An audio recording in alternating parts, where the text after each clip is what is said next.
Welcome to Turn the Page, the official podcast of the Syosset Public Library.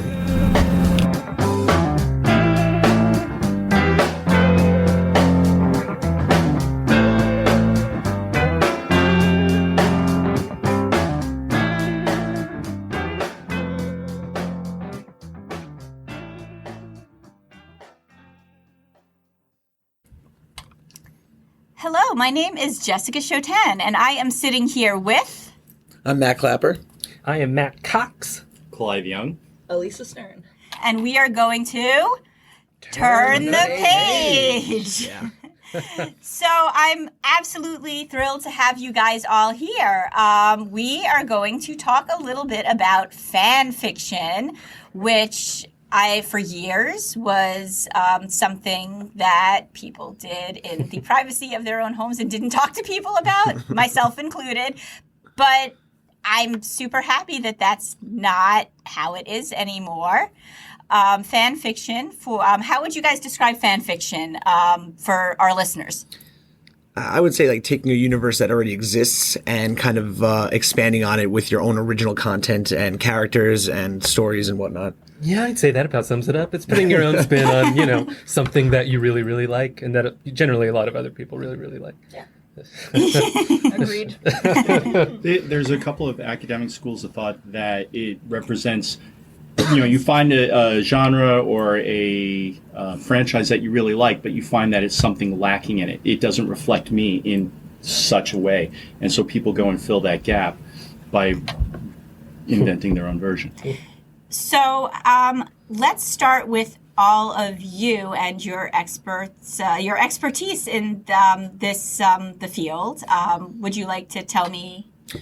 Sure. So, I've been writing fan fiction for years and years now, which has really helped me in my aspirations to become a novelist, a writer, and has spawned some content from me that doesn't even exist now, but again, it's a world that I'm building. But as far as fan fiction goes, I think actually one of my favorite things to do with fan fiction is actually play-by-post role-playing. I don't know if anybody's familiar with that at all, but essentially it's a forum where you create a character and you're interacting with other authors of fan fiction, and you can actually feed off each other's characters and things like that. That's awesome. Yeah, super fun, but kind of nerdy. But I mean, no, that's great. If I'd known about that, I would have been on that. Yeah, years ago. Very cool. It's very cool. Yourself, Matt? Oh, yes. I mean, similar to that, I guess the first thing I ever did that would be considered fan fiction was a similar thing for the video game Kingdom Hearts, There you which go. was Kingdom a Hearts! certain kind of nerd. Kingdom Hearts is fan fiction in itself. In itself, though, and so isn't it was multiple layers, I guess. Yeah.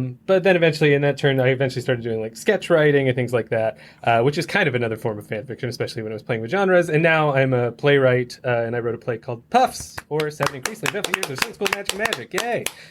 And that is a very kind of different form of fan fiction in its own way. Would you like to tell me to the Yes. to the way that you, I guess, the wording you can use? Tell me what Puffs is. Yes, so Puffs Tell everyone. is a play that's currently running in New York City and in Melbourne, Australia. Nice.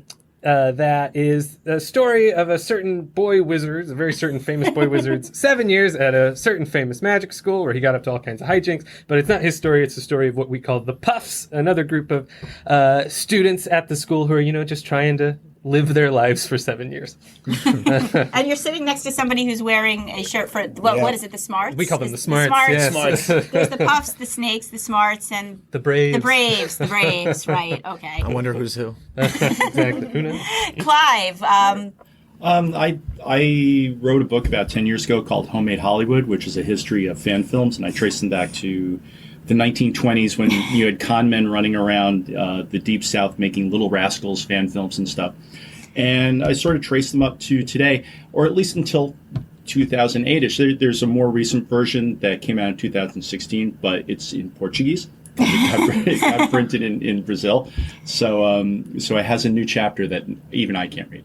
But in any case, one of the interesting things about it, though, is when I wrote the book, it was a really... there was fan fiction and there was fan films, and nary the twain shall ever meet, and you didn't see these things them really being brought out from the page to a different. Now you have plays where people are, and also one of the other problems I found was that there weren't any. It probably still is a very middle class white male person making fan films, and there was nobody else. I searched everywhere and could not. I found one female fan filmmaker. I found one minority person, and he didn't finish his film, so I couldn't even put him in the book because the one requirement was people need to be able to find this movie. So it is great to see that these things are sort of changing. Yeah, absolutely.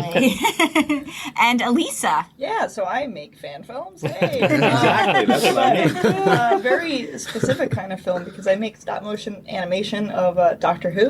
Nice. Which it came about in an extremely convoluted way. I didn't really set out to make a fan film series. It just kind of grew organically because I love Doctor Who and animation, and it started out as fan art, and then I kind of, I'm a storyteller, and I ended up telling a story, and then, at this point, me and my team have made close to an entire episode of Doctor Who that's animated, Nice. So we have over a half an hour, more than that now, of animated content we've made over the last 6 years.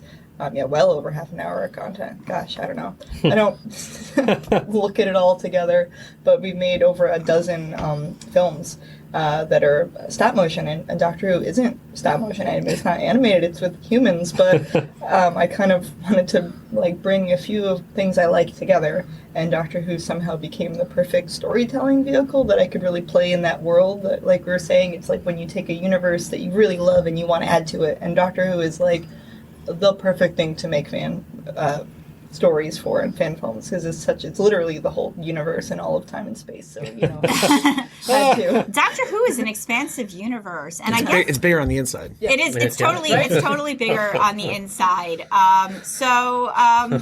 Yeah, and that's why we love it. So, how has working in your fan fiction, and going, either aspiring to go pro, studying prose, or going pro, how has it helped you forward your careers? How have you seen the worlds change as time goes on? I mean, again, from 90s when you went on the internet, and I guess were fan fictions, that's not the word, fan fiction. There were zines at one point, which fan fiction began, to circulate, but the internet happened, and now you have websites devoted to it. Would you guys like to talk a little bit about any of that stuff? In the sense of how it shaped what we're doing currently? Exactly. How, yeah, because it has, it's been, I guess, 20 some odd years seems like a long time, but, in the grand scheme of things, I didn't even know fan fiction existed until suddenly it started popping up all over the internet. So to me, things progressed really quickly. And you guys are all doing things with it. So please talk to me about it. Well, to go back to what I was talking about earlier with the play-by-post forum-based, essentially fan fiction, but it's role-playing, I think it's great that you have these like-minded people that you can kind of feed off of, that they have shared interests, and you wind up developing relationships with the other players, I guess you can call them, other writers, that you can actually ask and you develop relationships with and ask for notes on whatever works you're currently working on. For me, fan fiction was really a way to again, help shape what is now becoming my own world and my own work. And I don't know, I think it's extremely influential. All YA stuff and all these famous things really are what influences me, and to create my own world that's similar like that. Yeah. Speaking, because it is something that especially blew up whenever, the internet became a thing that everyone used. And the way that that's kind of helped, because I work in theater, which is already kind of an inclusive community as it is. You're part of the Story Pirates, yes, right? Yes, I am part of the Story Pirates. And one of your cohorts, one of your shipmates, actually grew up here in Syosset. Oh. Yeah. Who may I ask? Oh man, was it? If it's you, let us know. It's not me. Catherine, maybe? Is there... Oh, great. Yeah, there's Catherine. There's Go, Catherine. Yeah. I you know what? And I want to get her down here to talk about that too. Catherine Montesi, by any chance? I believe so. Yes, amazing. there we Well, go. yeah. Hi, Okay, Catherine. and now I'm going to check my notes, and it's not going to be her. But Oh, now no. I'm going to go fact check myself. But continue, please. So we were the group of people who we were sort of, making plays and things together with, we had been doing like a 4.5 hour long like genre play that was this big it's like an anime Saturday morning cartoon mashup thing that's called Kapowie Go-Go. That was a lot of fun, but one of the challenges with it was, even though it was very specifically geared towards an audience who liked that kind of thing, it's still very difficult to get people to come and, sit in a theater. So one way that, similar to how like the internet's made it so that anyone who likes the thing can all see that there's millions of other people who like this thing, it became clear that, in order to showcase like what we do and what we make, it was like, oh, why don't we do something that, borrows a little bit from another universe and then plays with a little bit. And so we were able to, get a lot of people to come and see us because like the concept Okay, so actually it's it's Catherine Woodard. I know her Yes. as well. She's also great. Apologies to Catherine Montesi, though I'm sure she's great. Catherine, and Catherine, we will have you here and turn the page. Continue, Matt. But so we were able to, we started doing the show, and the concept is it's like, oh, it's the story at this magic school from the perspective of the puffs. It's like, oh, people caught onto that, and then since then, because we were able to expose the kind of work we're doing to that audience, we've been able to get that same group of people, to come see other things that we've made, which is really kind of amazing that this like fan culture has been able to go from being a fan of one thing to being a fan of what we do as well, which is, I think, was our initial goal anyway. Because we even have like people come like cosplay our characters from our version of it, which is now, that's the most special part of it. Well, I saw it with my husband, and like immediately your goth kind of character, Megan. Jones, yeah. He was like, I've seen I know my favorite character, and I'm like, you are so transparent. Every time we watch anything, I'm like, yeah, that's going to be your favorite character, because he likes to pretend that he's grumbly and edgy, but he's really not, and he knows it. He'll listen to this, and he'll like we call him Darth Fluffy Cat sometimes. Because he pretends he'd be a Sith, but really he's like, no, he's, Yeah, he's a porg. He's not a porg, but he's definitely more on the light side than the dark side. Oh, it's fun. Make it, yes, teasing my spouse where he can't defend himself. Love you. Let me think. Technology with the internet certainly provided a big platform for this. I mean, one of the things that I was way back when I wrote the book with that, I was like, well, is this a recent sort of thing since creating fan films and that kind of thing since the rise of video cameras? And I had to go back and discover I found interviewed this guy who was 87, I think, at the time, who had made Tarzan movies in the 1930s up in Connecticut and that kind of thing. And I discovered Hugh Hefner made fan films when he was 16. Which what? Is, yeah, if you had told me that Hugh Hefner was making movies with high school co-eds in his basement when he was 16, okay. Actually, it would be a different kind of film, No, that actually, okay. When you say it, when you say it like that, it sounds. Yeah. I know. Okay. But he made Dracula movies in his basement. Okay. That still sounds like. I get it. Yes. Okay. No, I still get it. But continue. Of course, he did. Andy of course. Warhol made them as well. And actually, Andy Warhol's were far more racy. I mean, he made one about Tarzan. He made one that's missing, that nobody has ever. He made one called Batman Dracula in 1964, and apparently went on for about 2 hours. And nobody has really the straight story on it. There's some people who say that it only ever got shown in the background during one of his gallery things, a gallery exhibit. Some people say it got shown once and then trashed. There is a little bit of footage that appeared in a TV special a couple of years ago, but nobody's seen. I mean, and it would have been interesting to compare it to the Batman TV show, which came out 2 years later, because the Batman TV show is really influenced by pop art, and here you have the king of pop art himself. That's a good point. Yeah. But then again, apparently his featured a lot of people running around in tinfoil jock straps, which you didn't see very much of on the Adam West one, which is probably just as well. Yeah. But anyway, none of that made it to camera. Thank goodness. But try and get myself back onto point. Yeah. These were all pretty far and few and in between, and nobody really knew about each other. People were doing this in pockets, but the only platform that you had to share your work with people was, say, a science fiction convention. And back then, those are pretty few and far between as well. Once you get the internet showing up 95, 96, 97, all of a sudden, there's still a huge wall that people had to get over of creating their own website and trying to figure out how to put video on the web. But once you get YouTube going in 2005, suddenly it just blows up, and everybody has that access. And now you don't need to spend $500, $600 on a video camera. You have one in your pocket. You know, you have your editing equipment in your pocket. You have special effects. You can buy them in an app for $2 in your pocket. So the wall of, I would love to do it, but I can't. You don't have any excuses anymore. You can do it. You have, there's actually a really great, I guess when Vine was a thing, Zach King, I think his name is, he did all the magic stuff. Yeah. And he did this whole thing, Jedi Kittens, which... Yes, I've seen that. It's amazing. Such amazing effects. And it's super cute. Yeah. So, Alisa, how about yourself? The internet is, thank the internet for everything.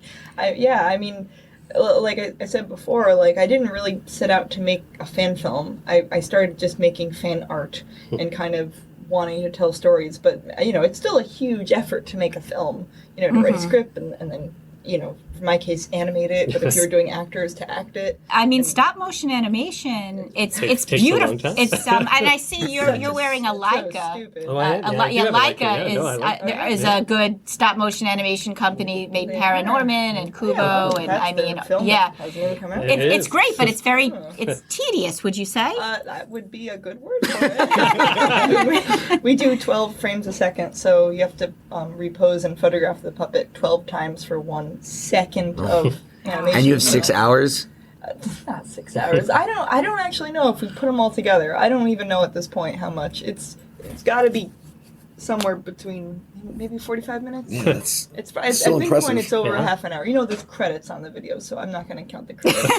But it's still a lot. I mean, it's ridiculous for me having said that I didn't set out to make this, but it's because of the internet. Because I started with the fan art, and it was just one puppet, and I would take photos of the puppet and I put it on Tumblr, because this was 2012, so Tumblr was the height of that, and it's still really big for fandom and fanfic, but I think in 2012 it was like the place for that. Yeah. So I went to Tumblr and started sharing my pictures of my puppets, and then it was popular, and that that I never had fan art that like people responded to, and it was really addictive. And I can tell you right now, when I think there were maybe 2 or 3 episodes in, my husband, it was a snowy morning in my old apartment, and he comes in and he's just like, "You need to see this. Aww. Oh my God, this is so cool," and we were hooked. Oh, that's great. Yeah, and that's why we kept making it, and why, like, I made the stupid decision to write the story that was, at the time I was like, oh, I can finish the story in a year, and that was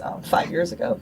But we're actually almost done now, so, we've had to do it, and it's multi-part story with episodes. So, having the internet really latch on and give me great feedback, and then it wasn't just Doctor Who fans, like, I had really great feedback from the BBC and from people who worked on the show, and I don't know what. Did they show it on the BBC? Yeah, I've had clips and stuff showed. Like they did a documentary about the Doctor Who World Tour, which is a thing they did for the 50th anniversary of Doctor Who in 2013, and they interviewed me for it. They did a segment about like fan creators, and then they said, "Hey, if we recorded the actors doing some dialogue, would you animate it?" And I said, "Okay," which it's like, and then. We ended up getting 20 seconds of dialogue, which is a lot of dialogue. So me and my friend Aaron, who works on Dr. Pivot with me, because it's not just me, it's a team effort, of course. And so we animated that in like a day so that they could put it in their documentary. So we did actually like get the actual actors' voices, Peter Capaldi and Jenna Coleman. But that's how. Like having that community on the internet and having the different platforms. Originally Tumblr, and then moving to YouTube, and now I'm really into Instagram and Twitter and all of that. It's everywhere, and every platform has a slightly different thing. Like I kind of use Twitter as like a slightly more professional one, where I can interact with the actual people who work on Doctor Who, and then YouTube is for putting my fan videos on, and that community has been great. I mean that's and I'm someone who. Was a professional and then dipped into fan films and then to help my professional career, and it has. So you worked on Team Umizoomi. Yes, my twins love you. Yes, they love you. They sing the songs from Team Umizoomi all the time. I still have I the can, song- but I'm not yeah. going to do it. I still have the songs from Wonder Pets in my head. That's another That's the one I one. worked on Yeah. before Umizoomi. Those are some catchy songs. Yeah. I can hear those right now. Oh, yeah. Imagine working on it every day. It's a great show. Both those shows Yeah, are great. no, So they are. Yeah, that was my background, was preschool television. That's really amazing that the BBC was let you.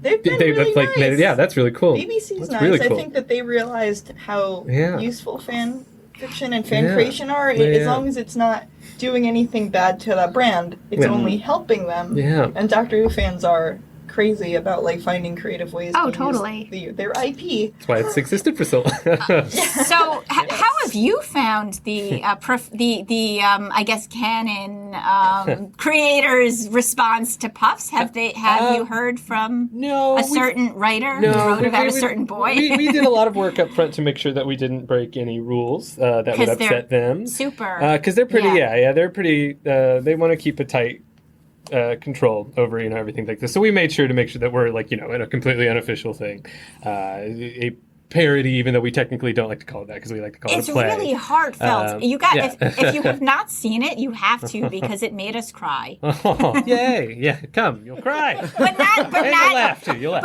But no, mostly you'll laugh. But it's really like it's got a few moments where your heart is kind of being squeezed. Which is what was our hope with it. But yeah, we've managed to mostly, we've had some few interactions, but for the most part, it's been.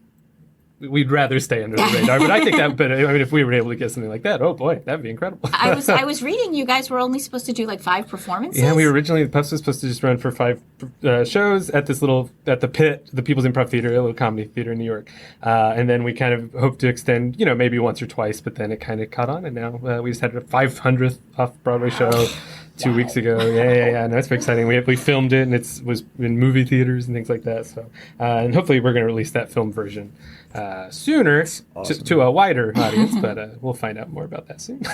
So before we end, as a librarian, I have been really, again, floored by how much fan fiction has kind of taken over, our consciousness, especially with YA. There's a bunch of YA books like Fangirl and Ship It, which are written about fan fiction writers, and a bunch of books that actually began as fan fiction, and obviously the names and faces have been changed to protect the innocent or, the bank accounts of the people who wrote it. But does everybody have a favorite fandom? Do you have an obscure fandom that you like? Well, I mean, obviously I'm wearing a Ravenclaw shirt. So you're Harry Potter all the way. Huge Potterhead. Yeah. Huge Potterhead. I'd say the one that but it's not obscure, is I'm a very big Star Wars fan, very, very obsessed with Star Wars. I don't know if I have any obscure ones at the moment. I mean, I'm going to come right out and say it, and I know Clive, because I've admitted this to you several times at library events. I found Dark Shadows on Sci-Fi when I was sick one summer in high school, and I was like, and no offense to anybody who loves Dark Shadows, I love it, but I was just like, why are they showing old clips of SNL on the Sci-Fi Channel? Because it was so campy, and the production value, because it was filmed live. But I became so hooked on it that I made my husband visit the castle where one of the movies was shot up in Sleepy Hollow.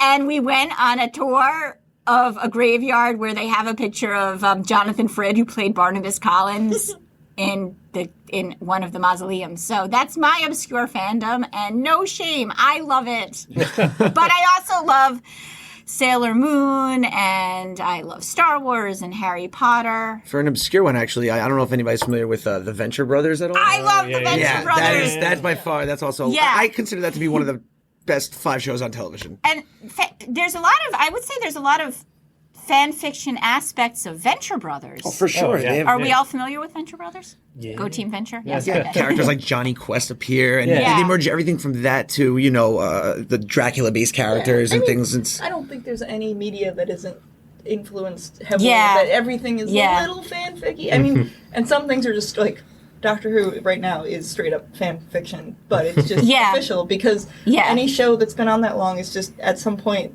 the original creators are replaced by fans. Exactly. Well, I mean, Everyone is influenced by each other, but now it's Yeah. like we're aware of it. and you have like Patton Oswalt writing like Buffy comics, and I mean, really, Brian Posehn working on Deadpool. Yeah. Yeah, That's super cool. it really is. There's actually another librarian who works here who once told me that she'd heard somewhere that mythology is considered the first fan fiction, and it makes sense. Yeah. Yeah. No. I agree. No, there's Self-insertion usually, but Ryan Johnson, Yeah. guy who did Last Jedi. He started out making Ghostbusters fan films in his driveway. Nearly set his house on fire when he tried to do the treadmills and the tread marks, rather, Yeah. that kind of thing. Yeah. There's all sorts of people who've made that jump, and I mean, would you say modern Star Wars is sort of fan fiction? It's definitely this is exactly what you said. All the people who are now making it were the people who grew up loving it, and so they're Star Trek, Star Wars, Doctor Who. They're all and they're all their own Yeah. mythology. Yeah. Yeah. it's just licensed fan fiction. Yes, exactly. That is my feeling. And even, the expanded universe, which has now been regulated as Legends in the Star Wars universe, Timothy Zahn, that's fan fiction. Yeah. When you think about it, it was canonized and then it was taken out of canon, but some of it remained. Like, what's his name? Is it Thrawn? Thrawn, yes. Thrawn's back. Thrawn's back, and he's awesome. Yes. I think going back to the licensed fan fiction thing, I mean, you have you have so many people now who write fan fiction, and now you have stories like Star Wars, Rogue One, a Star Wars story, and now you have the Wizarding world that's coming up, and that's pretty much allowing so much more in this universe to become, like you said, licensed fan fiction. And I think that's a really amazing thing, and you can see how it influenced these major franchises. Yeah, that's actually, I guess, within all of these things, the Wizard franchise that I dare not say its name. That's one of the only ones that's still very much not that, because it's still very much kept under the original creator, which that's interesting. Well, I want to thank everybody so much for being here with me. Everybody has also come to do a workshop with some librarians to talk to us about the importance of fan fiction and how librarians should be aware of it, because it is our world. As things continue to arise, this is where we're at. It's a great place to be. Yeah. Yeah, we're building stories. That's what fan fiction is. Absolutely. Yeah. And yes. So thank you very much. Thanks. Once again, my name is Jessica Chauthan, and I am sitting here with Matt Klapper. Matt Cox. Clive Young. And Alisa Stern. and I am going to close this chapter of Turn the Page.